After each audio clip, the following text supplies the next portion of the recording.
السلام عليكم ورحمة الله وبركاته حبايبي، عاملين ايه؟ يا رب تكونوا بخير. وانا في مكان مش عارف انا جيت هنا ازاي، بس انا كنت حابب اشوف المكان ده من زمان. نادي بايرن ميونخ بصراحة حاجة توب توب توب، عظمة. مش عارف العظمة اللي بتعملها الناس دي. انا عارف ان كل نادي عنده دولاب بطولات. اول مرة اشوف نادي عنده متحف للبطولات. من سنة كام يا جدعان؟ من سنة 69. تعالوا نتأكد. من سنة 69، 1969 لحد 2001. تعالوا نشوف كده كم البطولات اللي واخدها النادي ده. هو أنا مش مشجع بايرن، بس كنت حابب أزور المكان ده من زمان. يلا نشوف.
Jedes Jahr schon. 14, 15, 16, 18.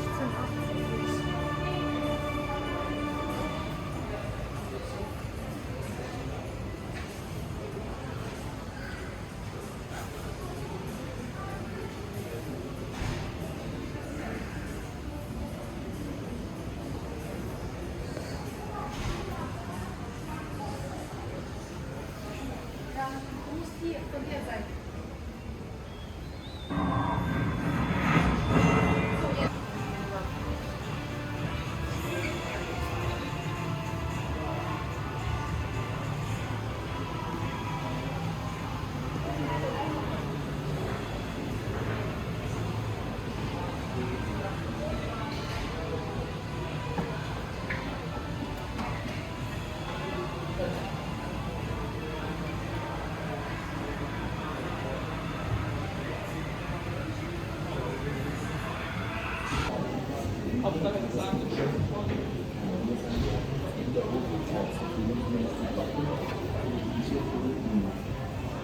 طبعا أسامي اللعيبة، النجوم، بس القديم والجديد كله بقى.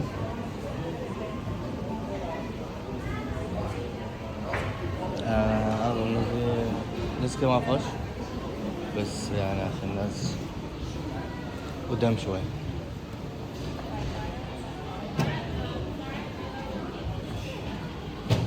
كل اللعيبة من 1990 لحد 2020. ده بقى الجيل الجديد كله.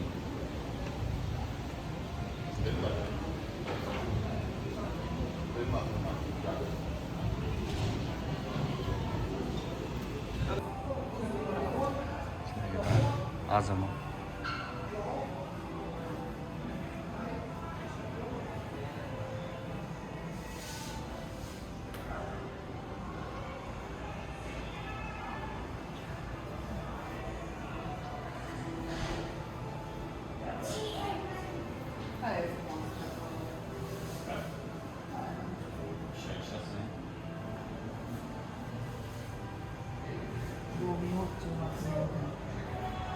Foi con la Roma o te poate Roma?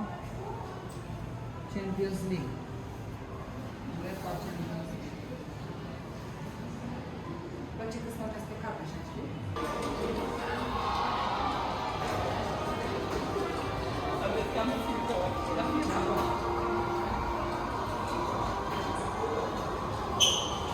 Das ist ja auch FTP, oder? Das ist ja auch FTP. Ist ja nicht Fußball, oder? Aber das ist nicht.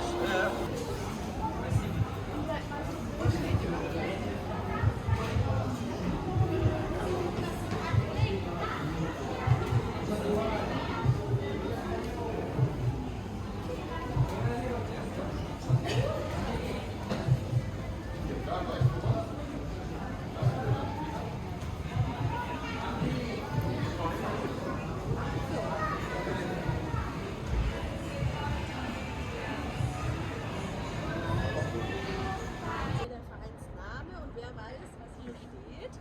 Mia San Mia. Wunderbar, steht auch auf euren Trikots oben, gell? Hinten. Müsste eigentlich hinten draufstehen. Mir san mir, unser Motto, unser Vereinsmotto für die nicht 150. Das ist aber gut. Das ist aber sehr gut. Ticketpreise, wir fangen bei 15 Euro an und gehen auf 80 Euro hoch bei Bundesligaspielen, bei Champions League Spielen von 30 ungefähr bis 100, 110. Insofern sind das eigentlich sehr gute Preise. Die sind normal.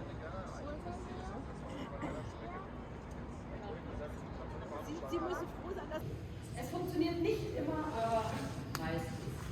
Ansonsten sitzen wir nächste Woche dann tatsächlich die Journalisten und warten ganz gespannt.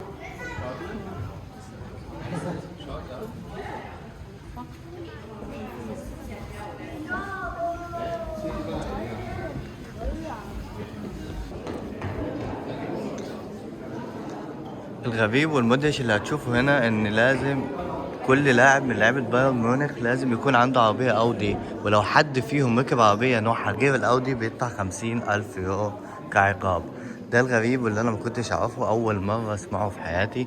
هنا بتتم اللقاءات، بس اللقاء ما بيتمش بعد الماتش على طول. اللاعب لازم بيطلع بياخد الشاور وبياكل وبينزل يعمل اللقاء، مش بيطلع بقى زي ما هو يعمل اللقاء بتاعه.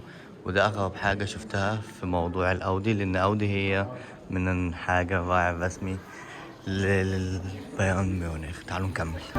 من هنا بينزل اللعيبه عشان المباراه، من الناحيه اليمين بيبقى لعيبه البايرن ميونخ، من الناحيه التانيه بيبقى لعيبه الفريق التاني. يلا بينا نشوف اللعيبه بتنزل ازاي ومنين. وادي البايرن ميونخ وادي السلم، يلا بينا. اللي بيكون ظاهرا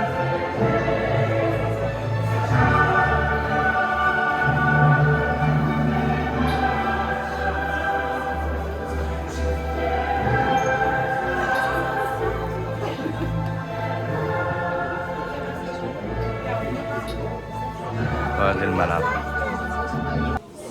هنا بيرجع اللعيبة تاني بيطلعوا بعد ما بيخلصوا الماتش بيفوزوا او بيتهزموا، في الغالب بيفوزوا. مش عارف الناس دي بتكسب ازاي، بس يلا عشان عندهم لعيبة مش عايزين نتكلم. وهنا بقى بيطلعوا الأوضة دي اللي بيحصل فيها الانترفيو مع أي لاعب بعد المباراة.